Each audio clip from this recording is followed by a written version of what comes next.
হোটেলৰ দৰে সোৱাদ পোৱা ঘৰতে বনোৱা নিমকিৰ পৰাই আজি দেওবাৰটো আৰম্ভ কৰিছোঁ। মানে এফালে চাওক, আজি ঘৰতে বনালোঁ এয়া ধুনীয়াকৈ নিমকি। তো আৰু মানে খাবলৈ খুবেই বেছি টেষ্টি হৈছিলে। দেখিবলৈ যিমান ধুনীয়া লাগিছিলে আচলতে খাবলৈও সিমানেই ধুনীয়া হৈছিলে।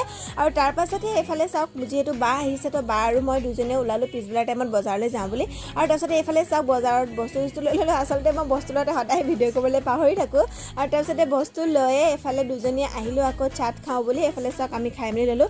তাৰপিছতে এইফালে চাট খাই আকৌ গ'লোঁ আইচক্ৰীম খাবলৈ। গৰম দিনত যদি মই বজাৰলৈ আহোঁ তো আইচক্ৰীম খোৱাটো মেণ্ডেটৰী হয়। মই যেনেকৈ নহওক আইচক্ৰীম এটা খায়ে মই যাম।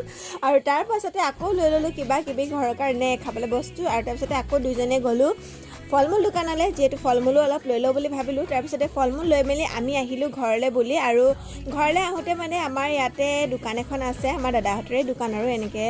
তো সেই দাদাহঁতৰ দোকানত যদি নোসোমাওঁ তো আমাৰ মানে মনটো কেতিয়াও শান্তি নহয়। য'ৰ পৰাই নাহোঁ লাগিলে দোকানত এবাৰ হ'লেও সোমাইহে যাম। তো এয়া আজিলৈ ইমানেই আছিলে।